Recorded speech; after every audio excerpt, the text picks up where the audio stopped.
Warung Mbak Dewi selalu ramai pengunjung. Lapak kaki lima di trotoar jalan itu menyediakan aneka masakan. Nasi dengan bermacam-macam jenis sayur dan lauk pauk, lengkap dengan minuman teh, jeruk, dan juga kopi. Setiap pagi, warung Mbak Dewi selalu antri pembeli. Mereka rela berbaris untuk mendapatkan sepiring nasi dengan lauk, tumis sayur, dan telur dadar. Bangku yang tersedia di warung itu pun selalu penuh sesak. Beberapa tikar digelar di trotoar untuk disediakan bagi pembeli yang tak kebagian bangku untuk duduk. Warung Mbak Dewi menjadi lokasi pemadam kelaparan favorit bagi Suprio dan teman-teman di kantornya. Lokasinya yang strategis, mudah dijangkau dari kantor menjadi alasannya. Nyaris setiap hari Suprio dan teman-temannya menyambanginya. Siang itu Suprio melepas penat di warung Mbak Dewi. Kebetulan Suprio mendapatkan tempat duduk di dekat bangku kasir. Suprio memesan menu nasi rames dengan sayur tumis, pare, dan telur dadar crispy. Segelas es teh melengkapi makan siangnya itu. Suprio makan dan lahapnya. Selesai makan, Suprio mendekati Mbak Dewi. Ia mengeluarkan lembaran ratusan ribu rupiah untuk membayar makanannya. Setelah menghitung tagihan, Mbak Dewi membuka laci penyimpanan uang di warung itu. Tak sengaja mata Supri tertuju pada benda hitam berbentuk pipa di dalam laci itu. Diamatinya dengan jelas. Benda itu bergerak. Ternyata seekor ular hitam sedang menjulurkan lidahnya. Matanya merah seolah marah, menatap tajam pada Supri. Supri tercengang, ia terdiam. Usai menerima uang kembalian, Supri melenggang. Ia kembali ke kantornya, tak jauh dari warung Mbak Dewi. Masih terngiang-ngiang di kepalanya. Mata tajam ular hitam itu, hingga beberapa hari mata merah ular hitam itu terus menghantui pikiran Supri. Supri ketakutan, namun ia enggan menceritakan peristiwa yang dialami kepada teman-temannya. Sepulangnya ke rumah, Supri merasa tak enak badan. Tubuhnya panas mendidih, tetapi ia selalu kedinginan. Keringat sebesar biji jagung mengucur dari wajahnya. Tapi ketika ia dibawa ke rumah sakit, para dokter tidak menemukan penyakitnya. Supri justru segar bugar begitu menginjakan kaki di rumah sakit. Selama 13 hari lamanya, Supri merasakan simptom tersebut.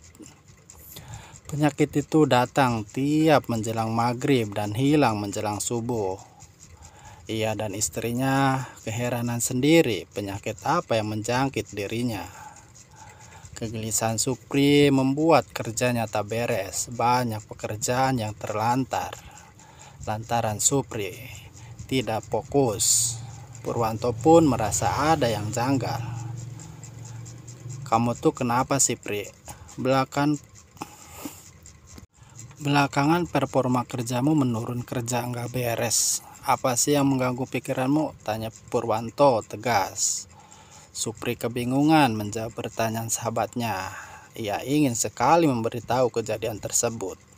Tapi tiap teringat sorot mata ular hitam itu, seluruh badannya bergidik. Supri tak sanggup menceritakan ketakutannya. Ia juga tak mau membawa petaka bagi sahabatnya itu. Supri pun menjawab seadanya. "Akan kujawab pertanyaanmu, tapi kamu harus janji untuk tidak memberitahu siapapun.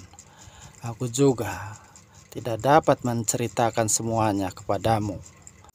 Aku takut kamu bisa celaka bila mengetahuinya," jelas Supri. Purwanto berdebar mendengar penuturannya, namun ia mengangguk memahami sahabatnya. "Aku melihat apa yang seharusnya tak kulihat.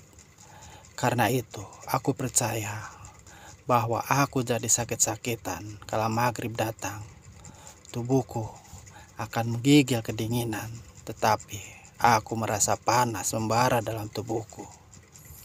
Penyakit ini akan hilang sendiri saat subuh tiba. Aku berharap aku salah, tetapi sepertinya aku telah ditandai. Jelas Supri, hati-hati. Seketika Purwanto lemas. Ia mengerti apa yang dimaksud. Purwanto juga yakin sahabatnya itu mengetahui apa yang selanjutnya akan terjadi. 3 tahun lalu, Supri dan Purwanto hobi mengandungi cerita mistis dan klinik di kala senggang. Mereka berdua akan mengikuti tur klinik di sekitar kota. Banyak cerita korban pesugihan yang telah mereka dengar dari tur itu, termasuk cerita pesugihan yang menggunakan hewan berbisa dan terkena penyakit setelah melihat hewan mistis pun baru permulaan. Tak ada yang bisa mereka lakukan.